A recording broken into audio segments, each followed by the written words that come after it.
Ok, a ver, vamos a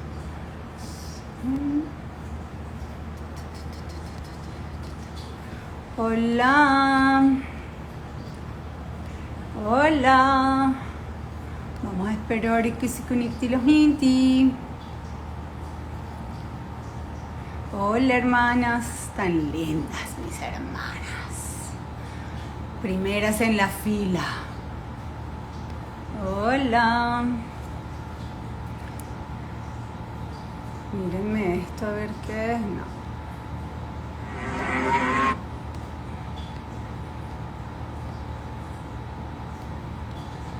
Ay, Dios mío, se me descargó. Ay, no me deja ver los videos que hice, qué tristeza. Bueno, qué tristeza, vos grande, espérate. Buenas, buenas, buenas, buenas, buenas noches. Estoy aquí buscando un material hermosísimo que no encuentro, que edité, pero aquí está, ya. Buenas, buenas.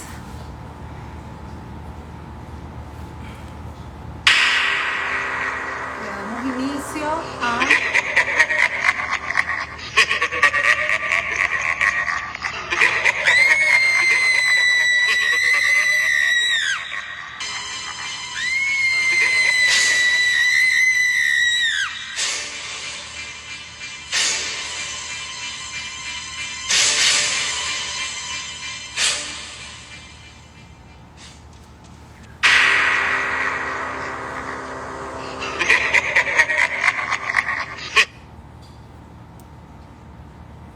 Vamos a esperar unos 2 minutitos más y empezamos. Esto va dedicado a una de mis hermanas que ama el cine de terror. Bueno, empezamos, chicos.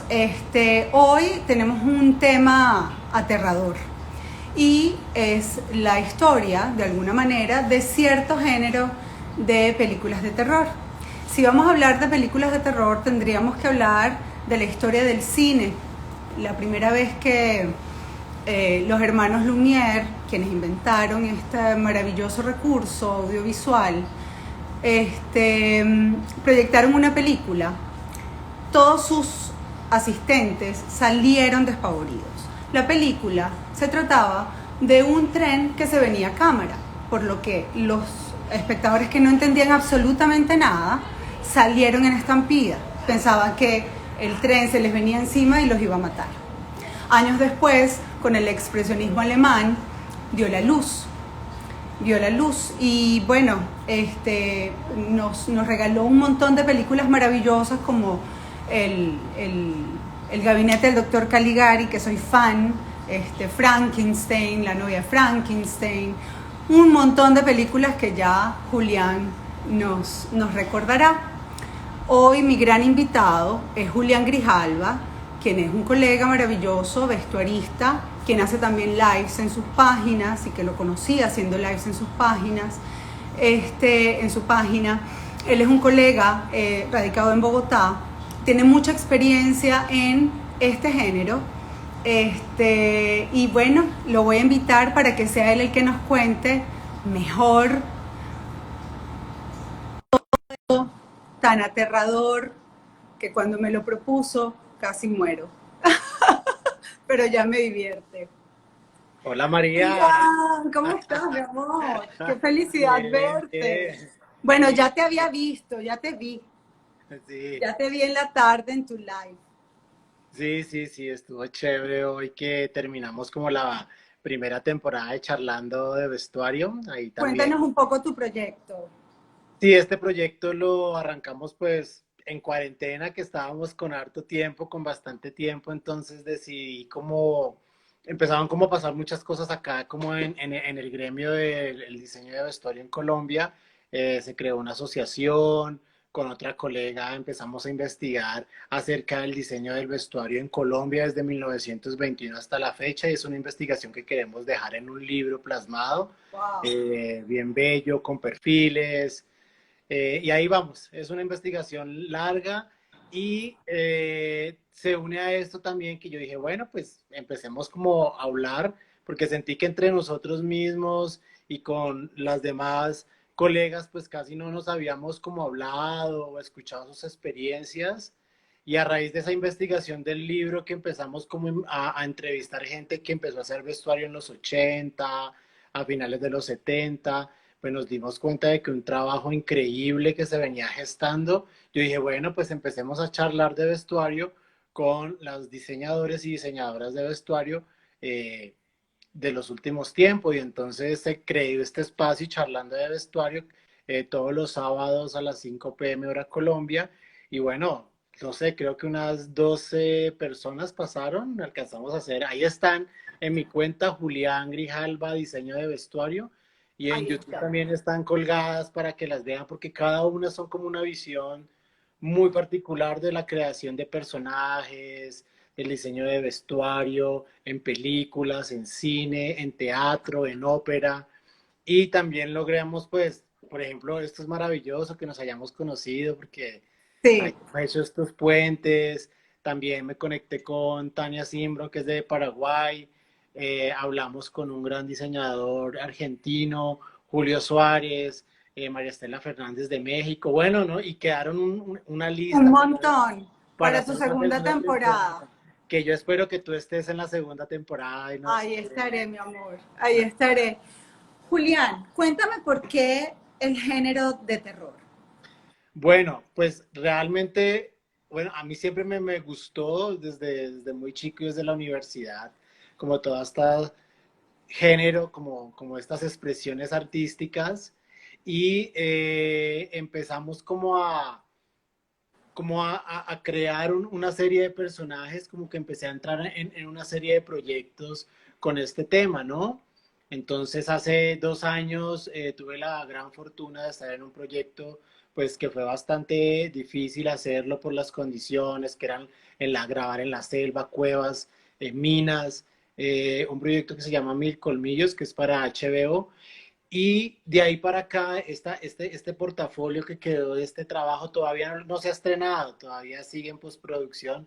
Me ha llevado a, a participar en otros proyectos también súper encantadores. Este año, antes de la pandemia, iba a arrancar una película que se llama Casa, que es con unos hermanos, los Mesa Brothers. Esta era una película para la Metro Goldwyn Mayer y también era de terror, una casa pues que se Wow. ahí como a los que no eran bienvenidos, bueno, en síntesis. Y también este año tuve la gran fortuna y de participar y que sigo participando porque lo volvimos a retomar con todas las precauciones y con todos los protocolos con un equipo increíble, súper talentoso.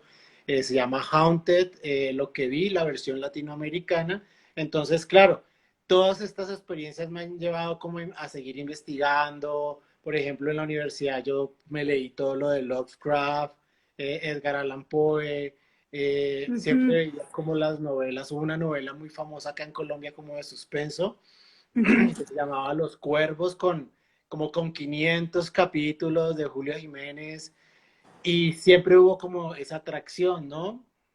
Entonces, a raíz, por ejemplo, de lo de Mil Colmillos, empecé como a investigar como todo esto, esta serie de películas que habíamos visto en los 80, Los Muertos Vivientes, El Regreso de los Muertos Vivientes, a ver su película, la original, que es La Noche de los Muertos Vivientes del 68, ver todas estas series de Jason, Todos estos de la referentes. masacre de la calle de Freddy Krueger y también ver mucho cine de serie de gringo, ¿no? Que hay unas cosas increíbles y por supuesto pues acá en Colombia tenemos un gran exponente que es Jairo Pinilla Telles, ¿De quién vamos a hablar?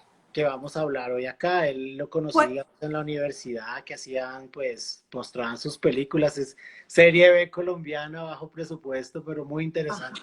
Exacto, para los que no saben lo que es cine B, pues es como este cine de bajo presupuesto. Y vamos a ver un montón de referentes alrededor de este tipo de películas de terror, ¿no? ¿Cierto? Sí, sí, sí. Sí, Ok, cómo es tu abordaje para el diseño de tus personajes y cómo es el trabajo después del diseño, con quién se trabaja, porque es una cosa completamente diferente. O sea, un vestuarista cuando realiza o genera un diseño para un proyecto normal, sin efectos especiales, es poner la ropa, punto, salga, está precioso, vaya para el set y sonríe, ¿no? sí, Acá hay sí. un trabajo diferente, ¿no? Sí, cuando estás haciendo este tipo de proyectos, digamos que es de alto contenido creativo, así sea muy estipulado, en los proyectos que he tenido ahora, pues, digamos, esta serie que les hablaba, era Uh como un -huh. constante creación, digamos, como era una serie larga, 8 capítulos, súper intensas, con muchos universos que había que crear. Entonces, ese abordaje pues viene del guión y ahí vas, por ejemplo, para esta serie de Mil Colmillos, empezamos a trabajar como ese diseño de personajes como 2 meses antes de arrancar una preproducción original, o sea, inicial, pues la grande. Entonces, a botarle mucha corriente con el director acerca de lo que queríamos y digamos que de ese universo que se estaba retratando allí, entonces empezar a bajar como referencias, a ver de dónde te pegabas, qué ibas creando para tus dibujos. Esto que estamos viendo ahora son partes de los dibujos que se diseñaron pues desde el departamento de vestuario para esta serie. Y por ejemplo, yo con todo este universo de sangre, horror, empecé como a investigar, me llegó un libro de unas máscaras africanas y a mí me gustó mucho como empezar a pegarme por ahí, que fueron unas imágenes que te mandé ahora último, es así. Y esto me pareció súper interesante de Max, este libro, y hubo una conexión súper interesante porque me empecé como a agarrar de algunas máscaras de unas tribus africanas, especialmente del Congo. Que no. Yo me formé como artista visual, entonces siempre recurro a la historia del arte y había un performista que yo había visto en una de esas bienales que hacen en Europa, junto a Marina Abramovic y a toda esta gente pues duros del performance, que se llama Olivier de Sagazán. Y Olivier de Sagazán, al final de investigar toda su obra, porque tiene performance, instalación, pinturas, unas pinturas muy parecidas a Francis Bacon. Este señor me doy cuenta de que era también del Congo, pero que vivía en Francia. Entonces, Así. una conexión ahí súper interesante.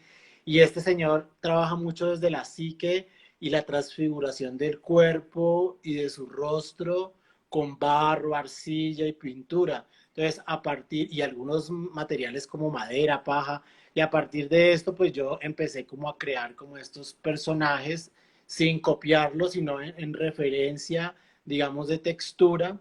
Pero esto obviamente desde el vestuario como tal no lo podemos hacer nosotros, pues nosotros trabajamos, pues tejemos, algunos saben manejar cuero, cosemos a mano, a máquina, lo que sea, pero dentro del vestuario y de las propuestas de diseño de personaje para una serie de terror o de suspenso, hay unos departamentos que son súper importantes. Entonces, trabajamos de la mano con el departamento de maquillaje, trabajamos de la mano con el departamento de prostéticos y trabajamos de la mano con el departamento de props, porque estos hacen que ese personaje se complemente y se cree. No hay Sí. horror sin sangre, entonces se Uh -huh. necesita pues que haya estas prótesis de que salga el cuello roto, de que haya una monstruosidad debajo de una máscara, maquillaje, los elementos pues que estamos, no sé, estos señores tenían unos cuchillos gigantes, unos machetes, unas espadas así súper artesanales y eso lo complementaba el trabajo que había en el equipo de arte. Entonces, esto es muy importante saberlo porque no solamente, digamos que tú planteas la abstracción que sacas del director y la materializas en un dibujo y después la llevas.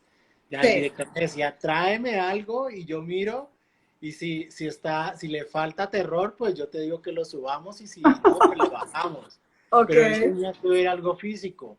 Y era súper bello porque ahí también los otros departamentos pues iban opinando, y, iban aplicando sus ideas y se iba creando esos personajes. Pero era continuo, era todo el tiempo, había que crear brujas, una legión, unos indígenas, unos Qué españoles, belleza.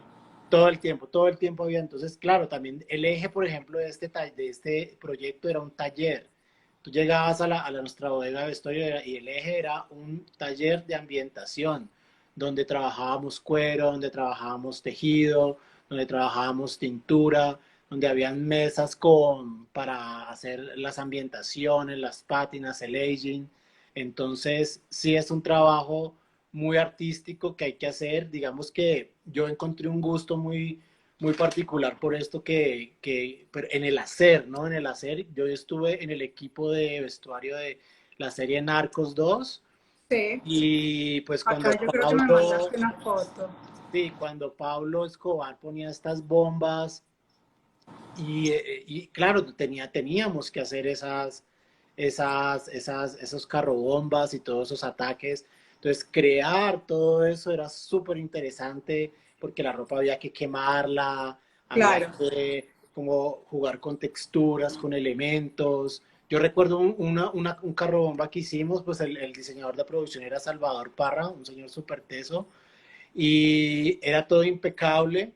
Esa calle él la hizo con maqueta, entonces así como hacían las películas antes, que ¿Ah, colocan sí? cámara, un carro de este tamaño,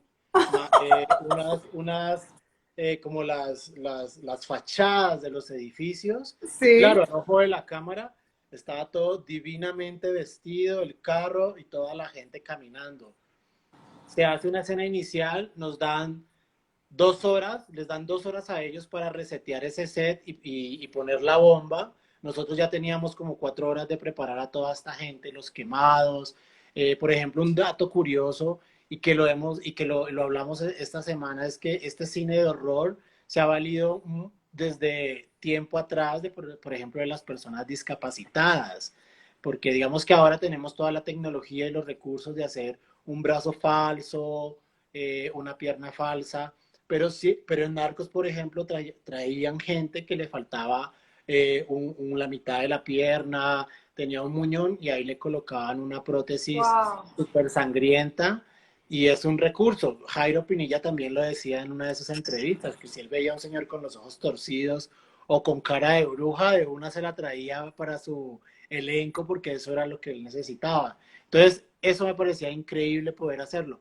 Obviamente, poder poner las sangres, recrear como todo ese universo. Pero cuando ya salía uno y veía ese horror y ese desastre, uno decía, uy, Dios mío, esto tuvo que haber sido como 100 veces peor y era ya que te tocaba el corazón porque pues es una realidad que tocó este país y fue muy lamentable. Claro, wow. Muy, Pero, muy pero fuerte. volviendo pues a Mil Colmillo, por ejemplo, que ya es más ficción, grabamos también en un pueblo que se llama Armero.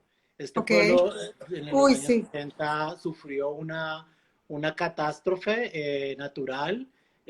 Un volcán hizo erupción y el pueblo fue construido donde muchos años atrás había pasado una avalancha y Sí. no hicieron caso omiso de esto. Igual era una región súper próspera, un pueblo muy grande y llegó una avalancha y mató como en una noche 22.000 personas. Nosotros grabamos en ese Wow. pueblo de noche, también con todo nuestro vestuario y nuestra gente. Y era bastante fuerte también porque teníamos una atmósfera real allí, de que obviamente uno decía, debajo de este piso hay cuerpos enterrados de quién sabe cuántas Wow. personas. Qué Entonces, fuerte. claro, eso crea también unas atmósferas fuertes, Claro, unas grabar en ese tipo de energías. escenarios. en ese tipo de locaciones. Entonces hace que la historia sea más freak, más densa y bueno, le va dando todas esas connotaciones. Entonces, ese es el acercamiento que yo he tenido a este tipo de experiencias. A mí me gusta mucho meditar y la luz y todo este tipo de experiencias, pero particularmente este trabajo me agrada y lo disfruto muchísimo, porque obviamente somos luz y también somos oscuridad y uno juega con todos esos elementos pues culturales, etnográficos, sociológicos para llevar a cabo. Claro, Y el manejo de los materiales es muy rico también. claro, Esa unión que hay ahí con los otros departamentos, pues nada, es increíble. claro. Ahora bien, uno de tus referentes que conocí pues a través de ti, que es Pinilla, Ujú. eh, aquí armamos un videíto que les queremos mostrar, vamos a ver cómo se ve. Si quieres hablar un poco de Pues Jairo. Jairo tiene una peculiaridad, digamos que en sus películas, digamos, hay cosas muy que uno las ve y uno se muere de la risa. Sí, Pero digamos que también es como por la ejemplo. primera persona que empieza a hablar de terror acá en Colombia. Él es Ah, un director ya de culto. ajá, eh, Obviamente fue criticado por la factura de sus películas. Esto es La silla satánica, que es una ajá, silla que es poseída por un asesino y la silla la ve moverse así por todo el espacio. Esta que vemos ahí, ¿no? Son muy chistosas las historias, pero para la época en que él empezó a producir, estamos hablando de 1974, los principios de los años 80. Él es un señor que era un ingeniero eléctrico y se fue la empresa lo mandó a que se formara a México y el hombre le encantaba como todo el cine mexicano y empezó a ir a los estudios churubuscos. Y entonces allá él empezó a ver a como todos los actores él decía, yo tenía de lunes a viernes tenía mi trabajo, entonces sábado y domingo me iba para esos estudios y se fue empapando y fue conociendo de todas estas experiencias y cuando se vino aquí a Colombia él dijo, yo tengo que hacer cine. Esto que estamos viendo es Funeral Siniestro. Funeral Siniestro es del 77 y esto se lo patrocinó un señor que era que tenía una empresa de transportes, no, el Estado pues no le dio dinero y este ajá. señor le dio su platica, su dinero. Él cuenta que la esposa del señor estaba así furiosa porque pensaba que esto iba a ser un desastre y él le dijo, listo, todo lo que ganemos en esta película es para usted. Y pues la película se estrenó y tuvo inicialmente los primeros días como que no había el auditorio lleno, pero después de la primera semana hubo un lleno total durante 3 meses No, y recuperó su dinero y él siguió produciendo otras películas. Por ejemplo, esta película Triángulo de Oro, la isla fantasma, la que ustedes veían del señor que la enredadera le agarraba el ajá, brazo. ajá. Esta fue como la primera película colombiana que grabaron en el exterior, grabaron en alta mar y grabaron con el lenguaje en inglés. O sea, ya era una producción internacional. Era una mega producción. Y el hombre dice, Jairo dice, yo sé desde escribir el guión, todo el proceso de producción, postproducción, hasta que la película esté lista para ponerla en la sala de cine. Entonces, con sus elementos, él iba construyendo esto. Digamos que acá hay un vestuario muy sencillo. Vemos el trabajo de la sangre puede ser torpe. Esas metralletas, por ejemplo, De eso era de juguete. verdad. Él Ah, era decía de que verdad, parecía eran de de juguete. verdad. Es que Él, todo me parece demasiado en hechizo. esa época la policía se llamaba el F2 y Ajá. él decía que le habían prestado esas armas. Entonces, cuando hacían el plano de las metralletas, todo el mundo se tenía que tirar al piso porque era súper peligroso. ¡Wow! Ya, ¡Oh, qué osado! claro, y el trabajo de los estopines también era súper precario, entonces hay veces tan solo poniendo los estopines se estallaban, habían muchos accidentes, no dice No que te haya lo pasado puedo nada creer. grave, pero era algo que era hecho realmente con las uñas. Y así con las uñas logró hacer una cantidad de películas, tiene como más de 60 producciones entre cortos, documentales, sus largos. Hace poco estaba viendo que en un festival de Cataluña del terror le Sí. hicieron un reconocimiento a toda su vida y pues nada, le dieron unos premios. Entonces sí es una figura que muy emblemática. A mí me gusta, me parece como divertido lo que él intentó jugar. A veces uno ve las actuaciones, las voces, son como muy de la época, pero fue la primera persona que empezó a hablar de miedo y de terror. Y él decía, yo escribo estos guiones pensando en lo que a mí me aterra y lo que pienso que le puede aterrar a la gente. Entonces, a él le aterraban los ataúdes y los funerales, fue su primera película. Después las serpientes, le aterraban las serpientes, entonces montó esto de Área Maldita.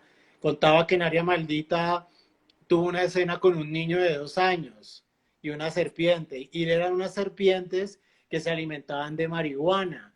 Entonces cuando mordían a la gente, el veneno que estaba influenciado por este narcótico, pues creaba unas Toda alucinaciones. una situación alucinógena. Sí, las ¡Qué, culebras qué marineras. maravilla! Sí, sí, sí, no, este es uno de los grandes personajes de cine de culto que tenemos acá en Colombia. Sigue haciendo cine en estos Sí, momentos. justo en estos momentos escuchaba que está haciendo una película en 3D. Entonces hay un grupo de estudiantes que también le está ayudando, pues vamos a ver qué sale. A mí me encantaría poderlo traer en algún momento a una charla y conocer ¡Wow! Sería cómo resolvía increíble esto de este los personaje. vestuarios, los dobles, los efectos de sangre, porque también hay que tener un tema con eso, ¿no? Con el tratamiento de la sangre, el color de la sangre tiene que estar unificado. Por ejemplo, hay sangres que se pueden hacer, que tú puedes hacer artesanalmente, con ¿Cómo se glicerina, hace una? Ajá. con gelatina, con anilinas naturales, pero hay otras que puedes traer de Los Ángeles, Ok. hay diferentes tipos como sangre que acabó de brotar y hay otras que son como unas más gelatinosas, que son sangres secas que dan unas texturas increíbles, unas cosas pues bellísimas pues a nivel de la cámara que lo puedes ver y se ve muy real, ¿no? Es muy interesante jugar con este tipo de materiales. ¿Y cómo hacen en Colombia para conseguir todo ese tipo de materiales? No, acá digamos Lo que consiguen por, perfectamente. sí, digamos que hay compañeros y colegas, por ejemplo, Lina Cadaví, que es una artista del maquillaje y de prostéticos, ella fabrica sangre y es de muy buena calidad, pero a raíz de todos estos service y todas estas películas gringas, europeas que han venido a hacer aquí a Colombia, digamos que se han hecho ya contactos con, no sé, la tienda de CRC de Los Ángeles. Entonces ya tenemos acceso a esos catálogos y ¿A por qué? Amazon se pueden mandar a traer ¿Verdad que y te estamos en el llegan. futuro? Sí, sí, digamos que eso se puede hacer de unos años para acá. Hay unas chicas que tenían un emprendimiento que se llamaba la tienda del vestuarista, entonces te ponían acá todos los materiales, las tierras, todos estos gallos que venden allá los gringos para que nosotros los pudiéramos disfrutar. Pero acá también tenemos nuestras técnicas. Por ejemplo, en Milcomillo yo tuve la fortuna de conocer a Mabel Amaya, que es una diseñadora de vestuario, pero se ha especializado en ambientar. Pero Ok. ella aprendió a hacer ambientaciones de la ópera. ¿Ya? Wow. Entonces, tiene un trabajo, por ejemplo, ambienta con tinturas para cuero. Ok. Entonces, unas cosas bellísimas. Es una maestra, por ejemplo, de la tintura, de las piezas, Qué sabe hasta belleza. cuándo la fibra va a recibir tintura química, los desgastes, todo lo hace manual. Yo tuve la fortuna de conocer a una chica que hacía ambientación en España y claro, ella cuando vio todo el proceso que hacíamos, que era casi a mano, todo artesanal, porque realmente nos gustaba, ella decía, no, pues es que esto lo podrían hacer con un soplete, o sea, con una pistola de vapor, colocas allí los trajes y van pasando, porque para esta serie de Mil Colmillos tuvimos que hacer como unos 70 overoles ambientados y los hicimos todos a mano, porque nos gustaba más ese trabajo artesanal y Ujú. porque sabíamos que queríamos hacerlo. Otra cosa es ya cuando no puedes, no tienes tiempo, pues te toca esas Claro. cosas ya más industrializadas, que las tenemos acá, pero pues creo que cada uno depende trabaja, depende a lo que más le guste y al feeling y a la relación que tenga ahí con la ambientación. Eso Sí, es otra de las cosas más importantes el trabajo de pátina de ambientación dentro del terror, ¿no? Porque tener una prenda que no tenga la vida dentro de la muerte del personaje, pues no te va a contar mucho. Y es claro, de claro. cuidar, ¿no? Claro, claro. Y en nuestros países, sobre todo nosotros los vestuaristas, entendemos ese universo de las pátinas, de estar texturizando el vestuario. O sea, digamos, hay países como Estados Unidos donde eso es un equipo aparte. O sea, hay Sí, gente que se especializa. O sea, yo lo puedo hacer, pero está tu amiga, por ejemplo, que es una especialista en el tema, que ha investigado un montón. Y yo siempre he insistido que tiene que haber como una separación, porque es como si a mí me ponen a maquillar. Yo no sé maquillar. Lo hacemos muy bien, investigamos, y si hay tiempo, te lo hacemos divino. Pero cuando no hay, lo más importante es que salga bien, por lo que hay que llevarlo a las manos que son, ¿no? claro, y eso ha venido también evolucionando de acuerdo pues a los accesos que hemos tenido, porque antes tocaba hace un rato ya hablaba con la diseñadora con la que Sandra Camacho, Sí, que lleva 25 años, casi 30 de hacer vestuario, y ella me decía, no, pues tocaba con la piedra pómez, tocaba con la tierra, sí. estregar la prenda en la calle, con el pasto, con carbón, con esto de tintura de Judea, con lo que tuvieras a la mano, ¿ya? Después se trabajó con la cocoa, eh, y ya la gente iba como buscando sus materiales, pero también eran materiales que ya, si los ponías sobre la prenda, pues ya no podías resetearlas ni jugar con eso. Una de las cosas más complicadas que pasó en esta serie que les hablo de Mil Colmillos es que como no se podía grabar cronológicamente por todas las locaciones que teníamos, entonces podíamos fácilmente en un día pasar del capítulo 4 cuando habían tenido muy poca actividad con su misión y al día siguiente al capítulo 8 donde habían ido hasta el infierno y habían matado hasta el mismísimo demonio bañados en sangre y tierra y había Sí, que pensarse antes cómo era toda esa secuencia desde ese día anterior que nosotros ya habíamos claro. esa continuidad hasta el que íbamos a hacer y preguntar a los directores y tú pensarte de acuerdo a todo el guión y a todo y con tu equipo cuántas pátinas iban a ver desde este punto A al punto B. Entonces, por Exacto. ejemplo, allí en esta serie encontramos como unos 8 estados de pátina. Y entonces del capítulo 1 al capítulo 10, pátina O sea, 1. tenías 8 cambios, Ocho estados de ocho pátinas en todo el cambios, vestuario. ¿cómo se diría? Sí, como 8 estados de pátina en todos los cambios cronológicos Pero de por los eso tenías personajes. de cada cambio tenías 8. Dependiendo del personaje, algunos podríamos tener como 10. Había una chica que era bastante fuerte y ella era una atleta de judo, entonces los pantalones los volvía nada. Entonces yo Wow. le alcancé a tener a ella 30 pantalones, Wow. Imagínate porque tú. por toda la actividad y todo lo que se hacía allí en esta serie. Ella fue la única que mandó una cantidad, el promedio eran como 8, 5 camisetas, 4 pares de botas, como porque era un vestuario casi único. Entonces, Claro, ok. la misma historia te va requiriendo esas situaciones y tú tienes que tener, digamos, como la sagacidad tuya y de tu equipo para poder prever eso, ¿no?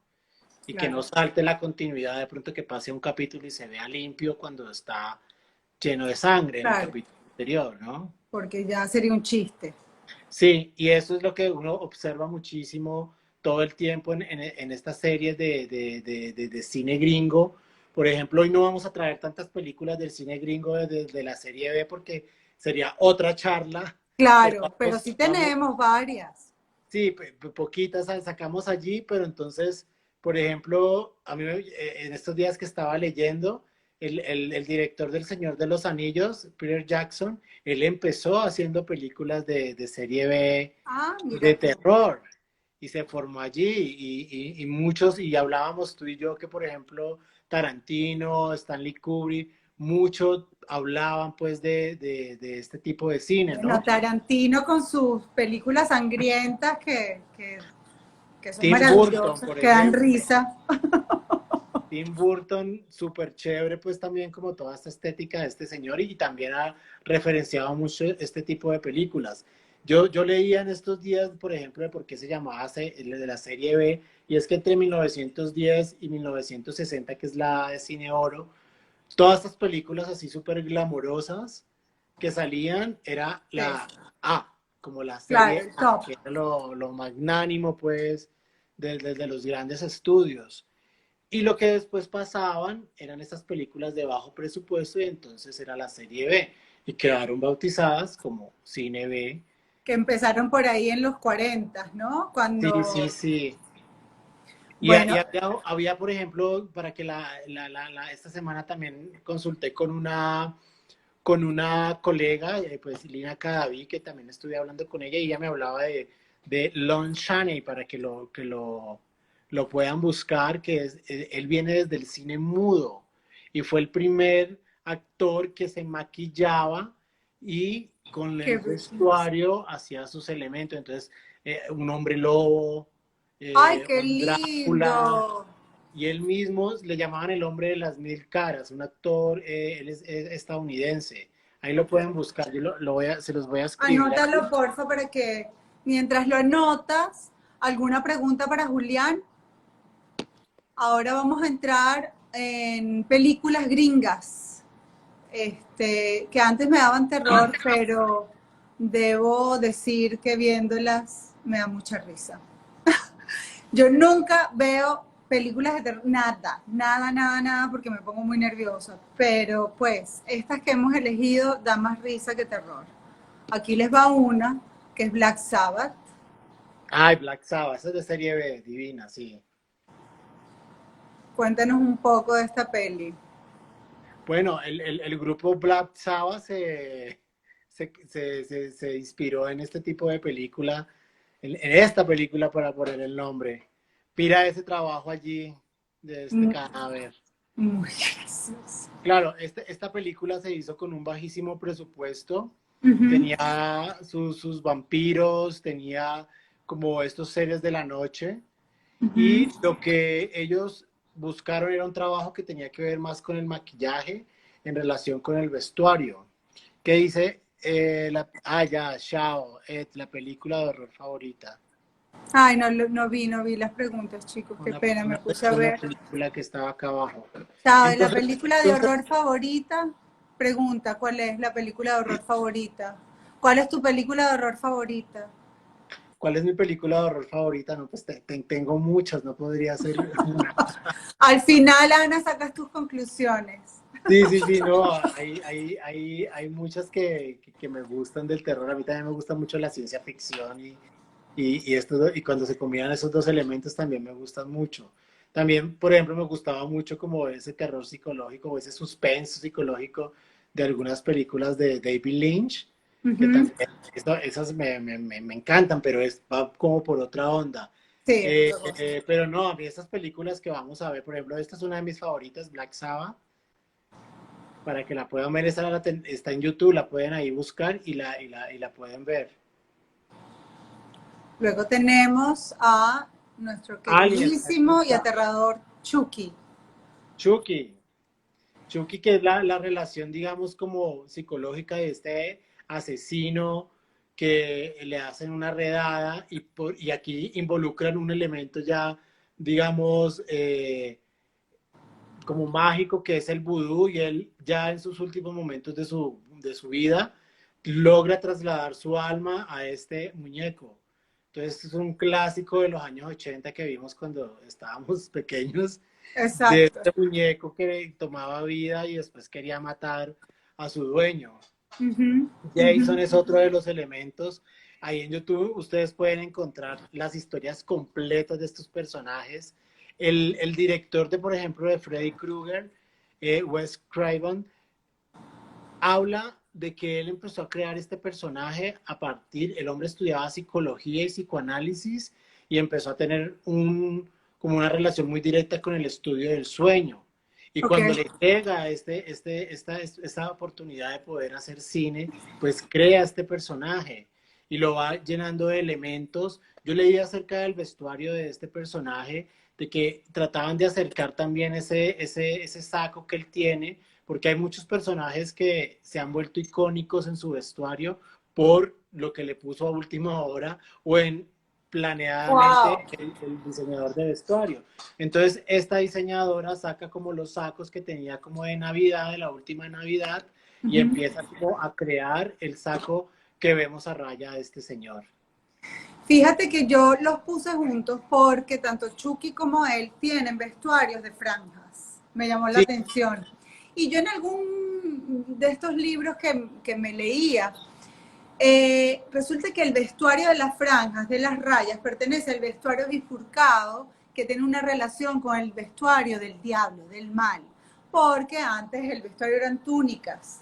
Los bárbaros fueron los que empezaron a usar como pantalones, camisas, y de ahí se generó como todo este tema con el blanco y el negro y el vestuario de rayas. Pensé que tenía una relación por ahí del engendro del mal y las yo, rayas, pero no. pero yo creo que también tiene que tener esa relación, digamos específicamente con esto, esto era lo que buscaba ella con ese elemento. La película Black Sabbath no es gringa, es italiana, ¿no? Es europea. Ah, ok, ok, ok, ok. Entonces, pues tiene como todas como toda esa carga de Argento y de toda esta gente del cine Vamos a italiano, verlo ¿no? otra vez. No, el Bueno, tráiler es una cosa Ana, la que loquísima. te preguntaba, tu película favorita es italiana.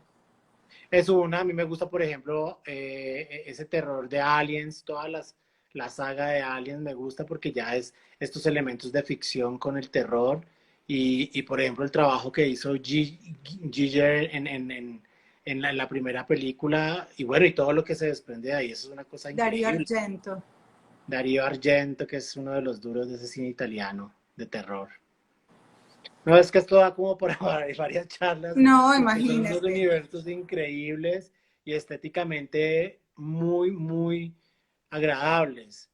Esta Ah, que es El regreso de los muertos vivientes, ¿no? Esta es ajá, la de Jim Jarmusch, ¿no? ajá. El que Este es estábamos el hablando. mundo como de los zombies también, que es tan característico de las películas de terror. Ujú. Pero entonces mira que ahí hay una conexión muy chévere con lo que vemos ahora en estas películas, por ejemplo, de Marvel. Freddy Krueger con ese guante, con esas Sí, cuchillas, pues le recuerdan a uno como a Wolverine de los X-Men, ¿no? ajá. Y antes, en los 80 no existía la palabra zombies. La primera vez que se escucha la palabra zombies es en esta primera película del 85 de El regreso de los muertos vivientes, cuando hay un prostético divino que hicieron. No sé, ¿te acuerdas en uno de estos videos que te mandé que había una mujer que se le movía la columna vertebral y que ella es la primera ella es la que explica por qué quieren morder la cabeza y por qué se quieren comer el cerebro? Y es que dice que les duele la muerte, entonces que necesita comer el cerebro. Y ella es la primera que dice, es que somos zombies.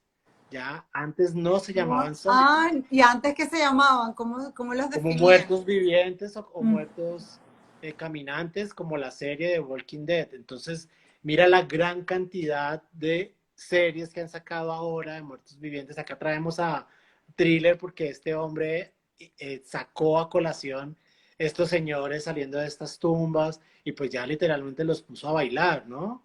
Claro, claro, es otra estética maravillosa. Y Dead Don't Die, a mí me encanta Jim Jarmusch, porque Sí, además tiene esta estética de justamente cine, serie B, que además que la pone en todos los personajes de manera, los ridiculiza, mírame Bueno, es como Michael Jackson un poco, pero Michael Jackson, fíjate tú lo que pasa, porque para la época, ese maquillaje de Michael Jackson aterraba, a mí me aterraba.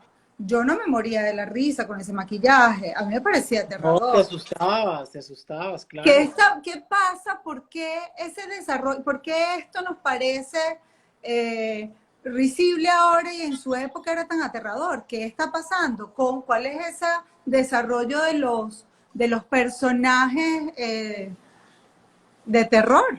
Sí, yo creo que tiene que ver mucho más con el desarrollo de los guiones y de las historias, ¿no? De que alguien, de pronto antes eran unas historias mucho más elementales, pues, no sé, el asesino, que elementales pero también elaboradas, porque si uno mira la historia de Freddy Krueger, este señor había creado este personaje desde el psicoanálisis y la relación de los temores que uno tenía en las pesadillas.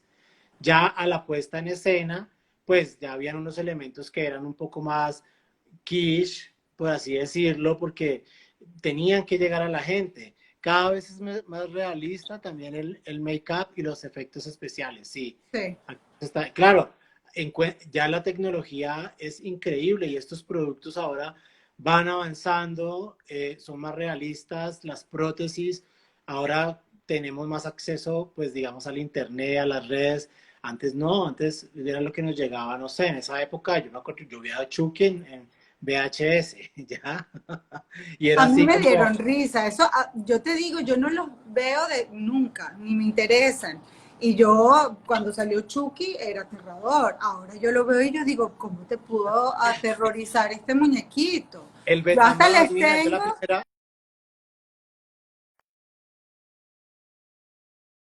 amiga, ajá, tenía una amiga muy querida y su hijo vivía en Estados Unidos y él le mandó un paquete con las películas de la época y ahí venía la de Chucky, entonces nos invitaron a ver a Chucky. O sea, él le mandó el VH y unas cuantas películas y entonces éramos todos como unos 7 niños viendo allí, apagaron la luz y todos viendo así aterrados y al final la hija mayor llegó y sacó un muñeco muy similar a Chucky y no lo tiró así. Y todos éramos bueno, gritando porque se había vuelto realidad. ya Pero los te asustabas venden. O con sea, esas cosas, ya ¿no? Amazon vende Chucky. Te tengo a Freddy No, pues Krueger también, si lo quieres. Te tengo el la prostético última de Freddy. versión, la última versión de Chucky es como un androide.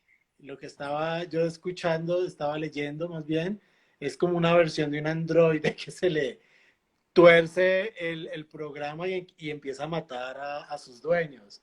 Entonces, de acuerdo a la tecnología, pues también estas películas van cambiando.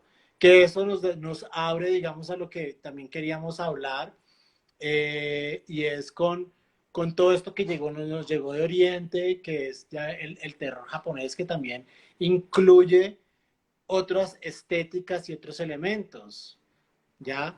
También estos personajes que teníamos anteriormente estaban muy relacionados pues con el cosplay, que le llaman ahora, pero en esta época Sí, era me voy a disfrazar de Freddy Krueger. Entonces también sí. la industria comercial daba como esas riendas sueltas y claro, al tener ya todo el vestuario aquí puesto, y ver a los niños, pues también se desmitificaba un poco ese temor, ¿no? Ujú, ujú. Esta onda también del cine japonés y del terror japonés, que ustedes se han visto todas las imágenes, el trabajo de maquillaje, pues es primordial, ¿ya?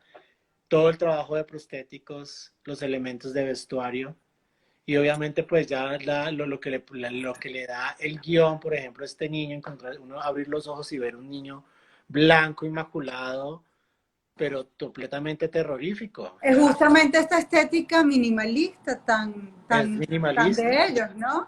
¿Mm?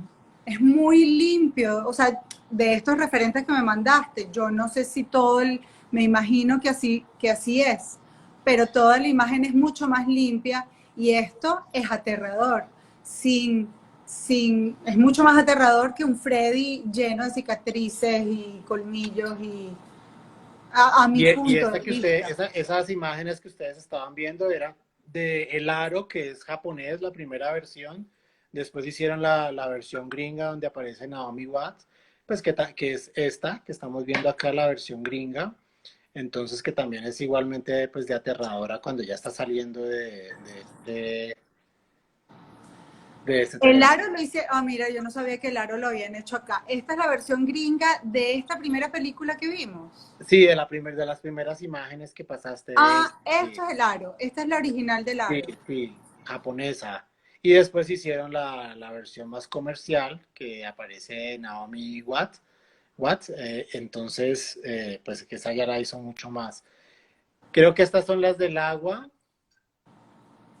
Esta es, la Dama del Agua, que es otra película así de culto japonés. Esta también es brutal, para que... esto es una película de moda porque tiene tapabocas. Ay, sí, pero ella tiene esta porque se le desfigura la boca cuando, miren, ahí está, tiene un pequeño daño en sus labios. Un pequeño, exacto, un pequeño proceso. ¿Eso que es? Una máscara completa, obviamente. Eso no es, claro, obvio, sí. O podría ser un prostético, un maquillaje también, porque pueden pintar esto encima de las bocas. Mira El que nos están diciendo exorcista que el nos están exorcista, se nos hablando, olvidó claro. meter el exorcista. El Exorcista es una de los años 70 que yo me acuerdo que mis papás decían que era la película más pavorosa que habían visto cuando Linda Blair estaba girando la cabeza o cuando caminaba hacia atrás. Sí, son como estos elementos, digamos que nos fuimos más por esta onda de estas películas que casi rayan en la serie B, como lo es Los Muertos Vivientes, Claro. las de En lo Freddy, las quiche, de en lo, Jason, Viernes en lo 13, defectuoso. ajá. Y digamos que eso fue una de las referencias que yo tomé mucho para hacer esa serie que les estaba contando al principio, que había que hacer Claro. más. Yo trabajé con un taller, aparte de los compañeros con los que yo estaba trabajando, que la maquilladora de esa serie, acá para darle los créditos, de Laura Copó, en el jefe de prostéticos era Andrés Rigor Mortis, pero todo el trabajo de unos trajes que hicimos especialmente, esas cosas que se ven ahí atrás, o algunas máscaras, Corium se llama, Anderson y Mike, ellos estuvieron ahí como camellando de la mano. Y bueno, estas son unas imágenes así, rápidamente las pasamos porque todavía no está la serie, de pronto me regañan porque las estamos viendo, pero los invito a que la vean. Por ejemplo, mira, esto que acabaste de pasar fue una referencia que queríamos crear como una serie de Esta. personajes, y esto es parte de un ejército que hay en Suiza, como un ejército de combate. Y entonces el director me Wow. dice, yo recuerdo que hay unos señores que son del ejército de Suiza o Suecia, ya no recuerdo, porque uno los busca así y tratamos de crear algo ahí. Yo los encuentro y ahí empiezo a hacer un tipo de máscaras usando telas, quemándolas, ambientándolas, ya como cogiendo esas referencias y llevándolas a nuestro universo. Y también hubo elementos con los que unifiqué, por ejemplo, las máscaras o ciertos vestuarios, si era el fique, porque esto era una tribu que vivía en el campo, en la selva. Entonces, cómo se iba a vestir?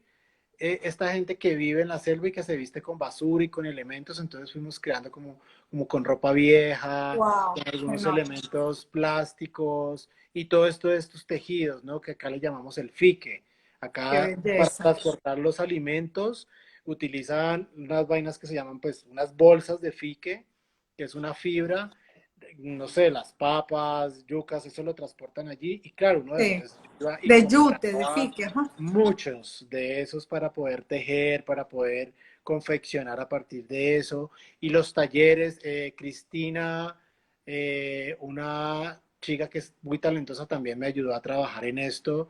Y ahorita vive en México. Y nada, una gente muy sollada porque te Qué abrís tu nota. imaginación, te abrís a crear un universo desconocido. Obviamente hay cosas que son muy originales, pero también estás referenciado. Yo crecí viendo toda esta gente, todas estas películas, este cine gringo, después vi a Pinilla, después vi estas cosas europeas, el cine italiano. Entonces todo se vuelve como un compendio de referentes de lo que tú quieres. Yo recuerdo en Colombia hace mucho tiempo también habían unas series que eran muy sencillas. No, estuve buscando para mostrártelas, pero no hay No de habían. pretexto. Y esto hablaba como de la mitología, digamos, rural colombiana. Entonces era el cuento del duende, Ah, qué belleza. La el, Llorona. Sí, La Llorona, como elementos del Pacífico colombiano también, que son que pueden ser bastante miedosos. Y yo Esos son recuerdo más miedosos. que me acuerdo que las veía y después yo quedaba así súper traumatizado porque estaba muy pequeño y de curioso las veía, pero después no podía ni dormir. Entonces, Mira, mi que es amor, otro tipo de suspenso y de terror, ¿no? chicos, pregunten, que nos quedan 5 minutos, pregúntenle a Julián sobre su experiencia en este género tan, tan, tan raro para mí. O sea, yo no sabría cómo, este, obviamente uno, pero nunca me ha tocado hacer una película de este género y no sé, porque es que como se vuelve más escultórica la cosa, ya no es la textura, ya no es la segunda piel, ya es otra cosa, ya tienes que Sí, trabajar como un escultor, ¿no?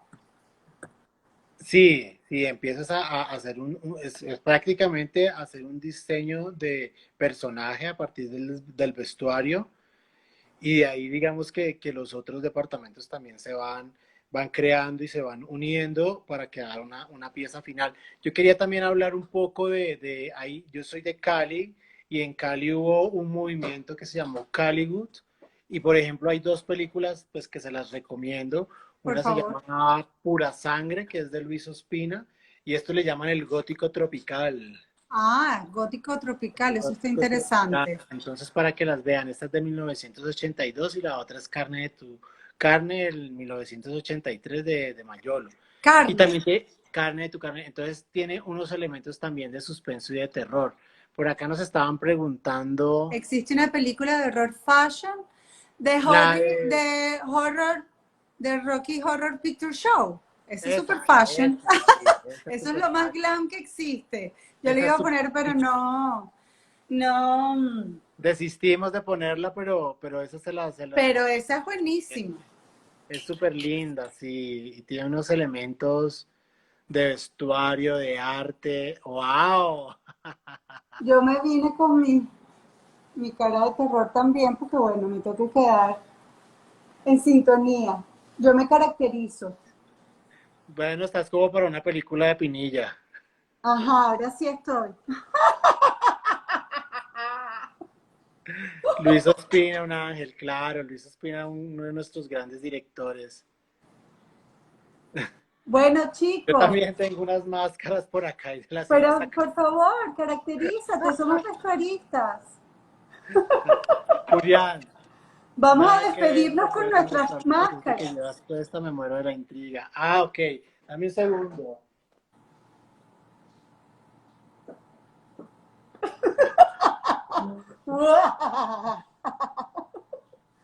Chicos, no se mueran del terror, por favor. Ojalá puedan dormir esta noche. Y esa Este, camisa tan este, linda, Este es un trabajo que hizo una amiga que hoy le he hecho un homenaje con sus prendas porque mi amiga esta semana pues partió, se fue al cielo y entonces he querido como ponerme el trabajo que ella hizo. Mira, aquí ¿cómo es tengo su Coco, nombre? Giselle Guevara. Ay, qué bello. ¿Y cómo se llama tu perro? Esta se llama Coco, es una chica, Coco. pero está fascinada con la máscara. ¿Esa máscara la hiciste tú? Esta la hizo el taller con el que trabajé. Entonces era una de las que me quedé de la serie.